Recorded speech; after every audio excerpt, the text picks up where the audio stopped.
For 30 years, Johnny Carson was the undisputed king of late-night television. He sat behind that desk with complete authority, controlling every conversation, steering every interview exactly where he wanted it to go. Guests came on to promote their projects, tell their stories, and play by Johnny's rules. That was the unspoken contract of appearing on The Tonight Show.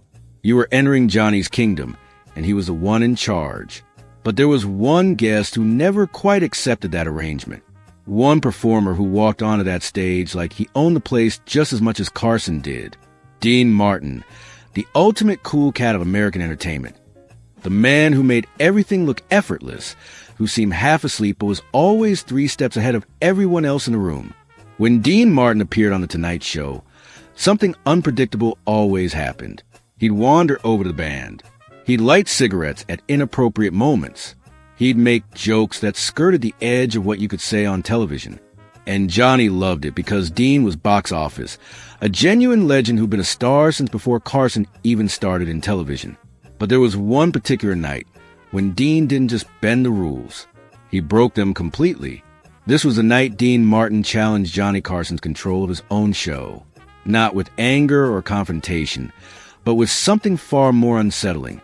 With charm, with humor, with the quiet confidence of a man who genuinely didn't care about the script or the plan or what was supposed to happen next. Dean walked out and decided he was going to run the interview, not Johnny. And for several surreal minutes, America watched the king of late night lose his throne. Dean Martin, the guest who played by his own rules. To understand what made this night so extraordinary, you have to understand who Dean Martin was in the landscape of American entertainment. He wasn't just another celebrity coming on to plug a movie or a new album. Dean was royalty. He'd been a massive star since the 1940s, first with Jerry Lewis as one half of the biggest comedy duo in history, then as a solo performer who conquered music, movies, and television all at the same time. By the time he was making regular appearances on The Tonight Show, Dean Martin had his own incredibly successful variety show that ran for 9 seasons. He'd recorded hit after hit. He'd starred in the original Ocean's 11 with Frank Sinatra and the rest of the Rat Pack. He was as famous as Johnny Carson, maybe more famous, and he carried himself with that knowledge every single moment. But what made Dean truly different from other A-list guests was a complete lack of concern for how television was supposed to work.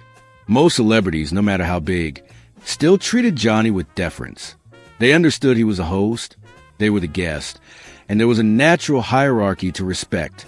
They'd answer his questions, laugh at his jokes, help him make good television. Even the biggest stars in the world played along. Dean Martin never played along with anything. He showed up when he felt like it. He said what he wanted to say. If something bored him, he'd just stop engaging and stare off into space until something more interesting happened.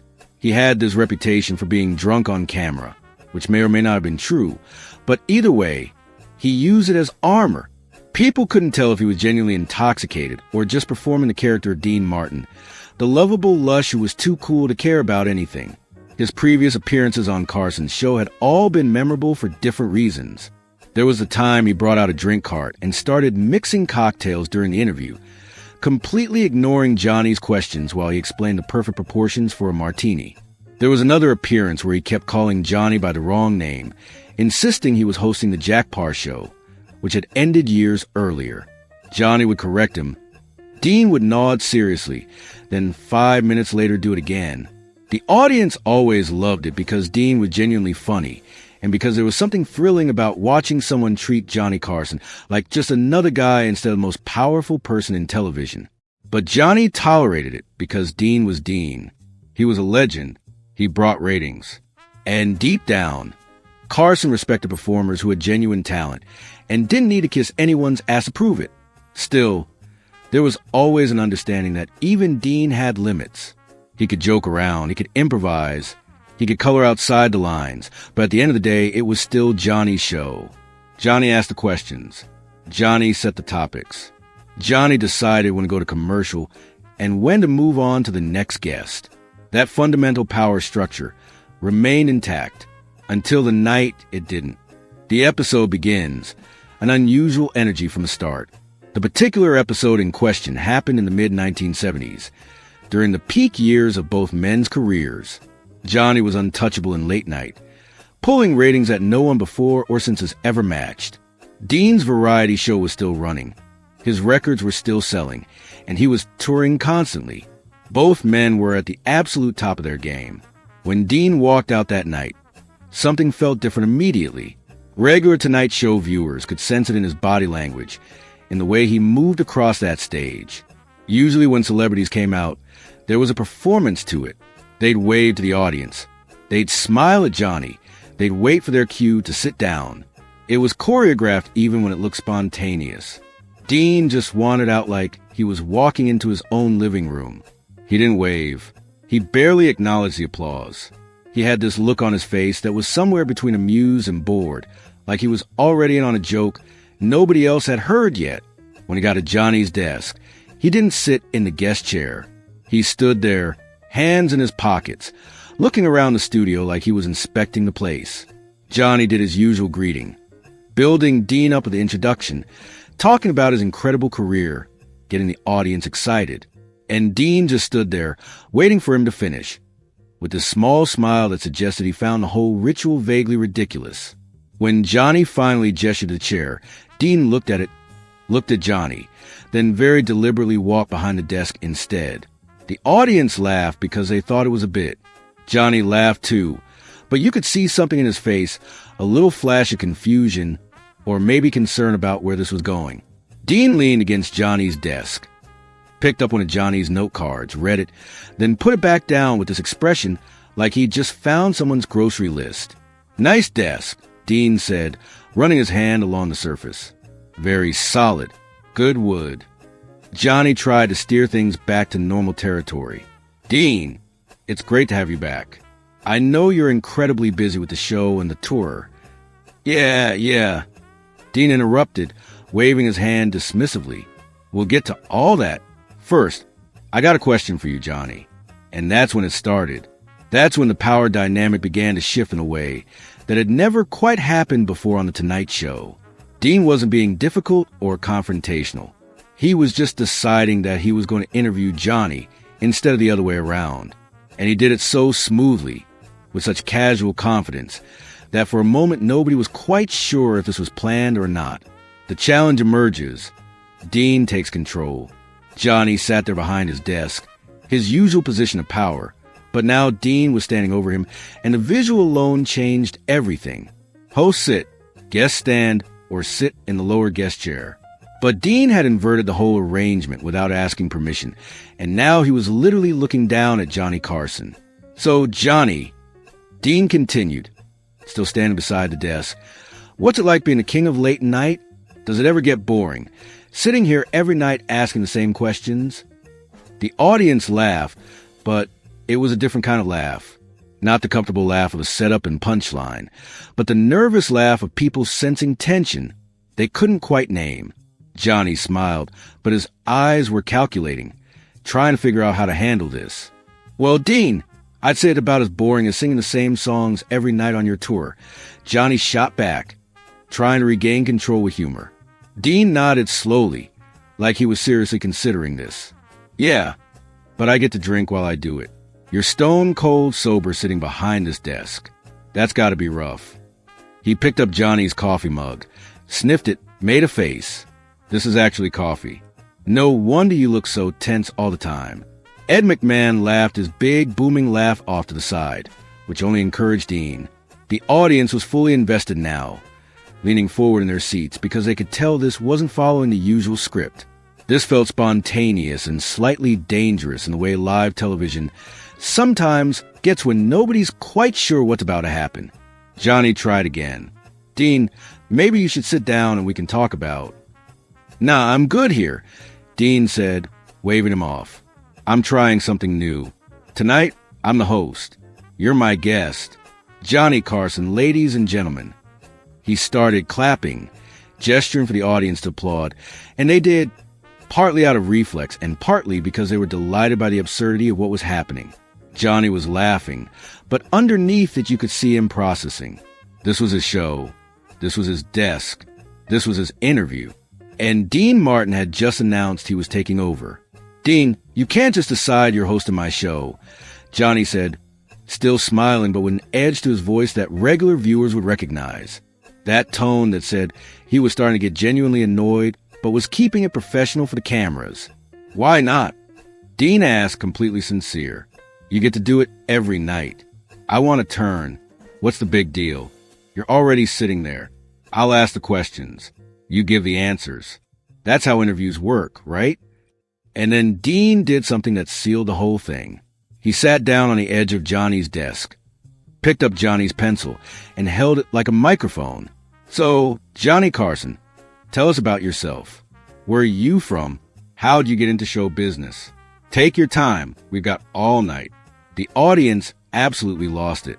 They were howling with laughter because this was so far outside the normal parameters of how The Tonight Show worked. Guests didn't interview Johnny. Guests didn't sit on his desk. Guests didn't take over the show and start running it themselves. But Dean Martin was doing exactly that, and he was doing it with such complete confidence that part of you wondered if maybe this had been planned all along. But you could tell from Johnny's face that it wasn't. He was genuinely trying to figure out how to handle the situation without looking like he couldn't control his own show or without being rude to one of the biggest stars in entertainment. Dean had put him in an impossible position, and he'd done it by being charming and funny the whole time. Escalation. The host becomes a guest. Johnny decided to play along, probably calculating that fighting it would make him look uptight or humorless. Well, Dean, since you're apparently running the show tonight, I guess I should answer your questions. Dean nodded approvingly. That's the spirit. Very professional. I can see why they gave you this job. They gave me this job 12 years ago. Johnny pointed out. Has it been that long? Dean looked genuinely surprised. Time flies when you're asking people about their new movies. He turned to the audience. Ladies and gentlemen, our guest tonight is Johnny Carson, television host and professional question asker. Johnny, you've been doing this a long time. What's the secret? How do you come up with questions like, how was your flight? And what's your new project about? That's genius level stuff right there. The audience was eating it up. They were laughing harder than they had all night because Dean was essentially roasting the entire format of talk shows while Johnny sat there having to take it. And the brilliant thing was that Dean wasn't being mean. He was being funny. He was pointing out the absurdity of the whole enterprise in a way that was affectionate, but also genuinely subversive. Johnny tried to steer back to Dean. You know what, Dean, this is fascinating, but maybe we should talk about your tour. We'll get to my tour, Dean interrupted, holding up a hand. Right now we're talking about you. The people want to know about Johnny Carson. You're very mysterious, you know that? You sit here every night, but we don't really know you. So let's dig deep. Tell me about your childhood. Were you funny as a kid, or did that come later? Dean, and your family. Tell us about your family. You married? You know I'm married, Dean. You've met my wife. Dean snapped his fingers. That's right. Nice lady. What's her name again? Johnny's jaw tightened just slightly. Joanna. Joanna. Right. And how's that going? Marriage. It's tough, right? Especially with your schedule. Do you two ever see each other, or are you just ships passing in the night? The audience's laughter had changed quality. They were still laughing, but now there was an edge of discomfort to it because Dean had just asked Johnny a genuinely personal question on his own show. This wasn't just role reversal anymore. This was Dean pushing into territory that talk show hosts never went with each other. Their personal lives were off limits. That was the code. But Dean didn't care about codes. Johnny deflected with a joke. We see each other occasionally, usually around the holidays. Dean nodded seriously. That's important. You gotta make time for the relationship. Otherwise, what's the point, you know? He paused and added, You've been married before, haven't you? Yes, Johnny said tightly. How many times? I forget. 3 times. Dean whistled low. 3 times. That's commitment. Or something. I can never remember which. The audience laughed, but it was getting awkward now. Dean was treading dangerously close to actually making Johnny uncomfortable on his own show, and everyone could feel it. Ed McMahon jumped in from the side, trying to help. Hey, Dean, why don't we talk about your new album? Dean turned to him. Ed, I didn't know you were here. You want to be interviewed too? We can do a whole thing. The Tonight Show staff interviews themselves. Could be a new format. Ed laughed his big laugh. But he also backed off, recognizing that Dean was unstoppable tonight, and the best thing to do was let him run out of steam naturally. Johnny was fully locked in now to playing the game because he didn't have much choice. Fighting it would make him look like he couldn't take a joke. Walking off would be even worse.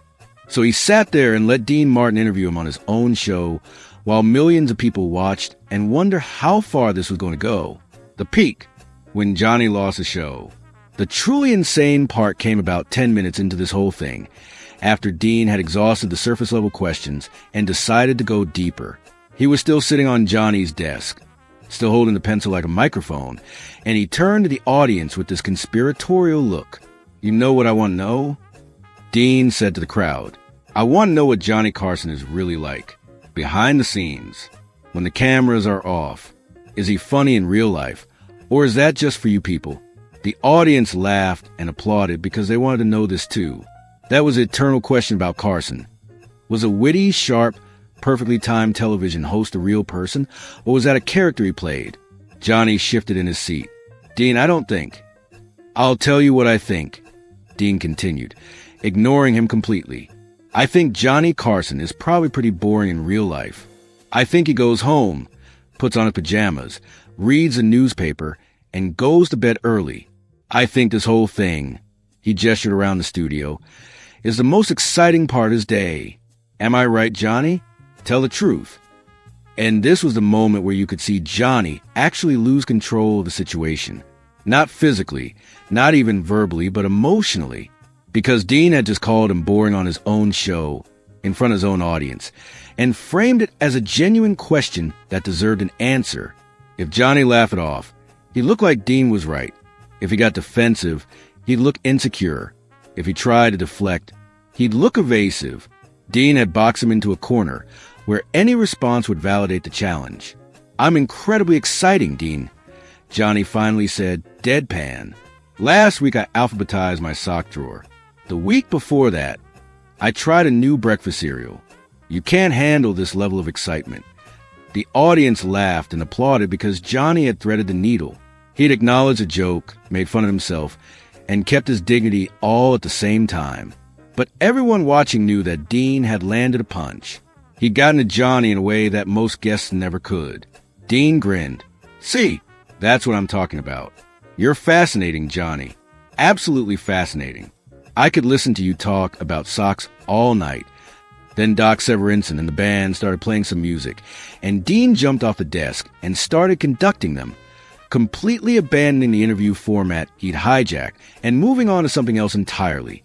Johnny sat there looking slightly shell-shocked, like he was still processing what had just happened. When Dean finally came back to the desk area, he didn't sit in the guest chair. He stood behind it, leaning on the back, looking at Johnny with that same amused expression he'd had since he walked out. You're a good sport, Johnny, Dean said. Most hosts would have thrown me off by now. The night's not over yet, Johnny replied, and you could hear the genuine edge in his voice underneath the joke. Dean laughed. That's what I like about you. You've got a temper in there somewhere, don't you? You just hide it really well. Very professional. I admire that. And that was somehow worse than the boring accusation, because Dean was now psychoanalyzing Johnny on television, pointing out that he was suppressing frustration, that he was performing control rather than genuinely having it. He was saying out loud what viewers sometimes wonder but never got confirmed, that Johnny Carson's composure was a choice, not a natural state. The audience didn't know whether to laugh or not. Some did, nervously. Others just watched in fascination. Ed McMahon was stone silent off to the side, probably calculating whether he needed to step in and actively end this before it went further. Resolution. How it ended. Eventually, Johnny Carson did what he always did when situations got too far out of hand. He went to commercial. He looked at the camera, announced they'd be right back, and the red light went off. The second they were off air, according to people who were there that night, Johnny turned to Dean and said something that nobody could quite hear, but his body language made it clear he wasn't joking anymore. Dean apparently just shrugged, said something back, and wandered over to the band to talk to Doc Severinsen like nothing had happened. Johnny sat at his desk, straightened his papers, and had a brief conversation with Ed McMahon that looked intense based on their expressions. When they came back from commercial, Dean was sitting in the guest chair like he was supposed to be. The challenge was over. The game had ended. For the next few minutes, they did a relatively normal interview where Dean talked about his tour dates and his upcoming TV specials, and everything was professional and cordial. But the energy had changed. Johnny was cooler toward Dean than he'd been at the start, more formal, less willing to banter. He asked his questions. Dean gave his answers, and they both knew they were just running out the clock until the segment ended and Dean could leave. When it was finally time for Dean to go, Johnny gave him the standard thank you, and Dean waved at the audience and walked off. No unusual exits, no final jokes, no callback to what had happened earlier. Just a clean ending to a segment that had gone off the rails for about 15 minutes before getting forcibly put back on track. The rest of the show continued normally. Johnny brought out his other guests, did his monologue material. Everything went exactly as planned. But everyone who watched that night knew they'd seen something unusual. They watched the guest actually challenge Johnny Carson's authority on his own show and, for a brief window of time, win. Legacy, why this moment mattered. This wasn't the angriest Johnny Carson ever got at a guest. It wasn't the most chaotic Tonight Show episode ever filmed. But it was something arguably more significant. It was one of the few times someone successfully disrupted the fundamental power structure of the show and walk away unscathed. Dean Martin could do that because of who he was. He had the star power, the reputation, the complete indifference to consequences that allowed him to just take over and see what happened. Most guests couldn't have pulled it off. They would have been too worried about offending Carson, or getting banned from the show, or looking unprofessional. Dean didn't worry about any of that, because Dean Martin never worried about anything. Or at least, he'd built his entire persona around appearing not to worry. And that appearance was bulletproof enough that he could do whatever he wanted and chalk it up to being Dean. What made the moment fascinating was watching Johnny navigate it. He couldn't throw Dean out because Dean was too big a star. He couldn't get genuinely angry because that would make him look like he couldn't take a joke. He couldn't even ignore it and try to force the conversation back to normal because Dean was too committed to the bit. So Johnny had to ride it out, maintain his composure, find moments to push back without escalating, and wait for an opportunity to regain control through a commercial break. Viewers saw the mechanics of Carson's hosting in a way they rarely did. Usually his control was invisible. The show flowed smoothly. Guests followed his lead. Everything seemed natural and effortless. But this episode showed the work involved in maintaining that illusion. You could see Johnny making calculations in real time, choosing his words carefully, managing his reactions, all while Dean Martin stood on his desk and roasted him in front of America. People who saw it remembered it for decades because it revealed something true about both men. Dean Martin genuinely didn't care about the rules of television. And Johnny Carson cared very much about maintaining control, but was skilled enough to do it without looking desperate or angry. The collision of those two energies created something memorable. It also gave audiences a glimpse of what Johnny Carson was like when he was genuinely thrown off balance. Not chaotic, not unprofessional, but working harder than usual to maintain the veneer of effortless hosting. You could see the gears turning in his head. You could see him actively choosing not to lose his temper. And that vulnerability, that tiny crack in the armor, made him more human and more impressive at the same time. The challenge Dean Martin presented wasn't about disrespecting Carson. It was about testing the limits of the format and seeing what happened when someone refused to play their assigned role. Dean decided he didn't want to be the grateful guest promoting his projects. He wanted to be the guy who took over the show for a few minutes just because he could. And he did it with such style and humor that even Johnny couldn't really be mad about it afterward. This is what made Dean Martin a legend and what made Johnny Carson the greatest late-night host who ever lived. Dean could create chaos. Johnny could contain it. And when they collided, television magic happened. The kind of moment you couldn't script or fake or recreate in any other context. Just two enormous talents pushing against each other to see what would give, creating something people would talk about for decades. In the end, Johnny got a show back. Dean wandered off to his next gig. And The Tonight Show continued for another 17 years with Johnny firmly in control. But for those 15 minutes, Dean Martin had challenged the king of late night on his own throne and won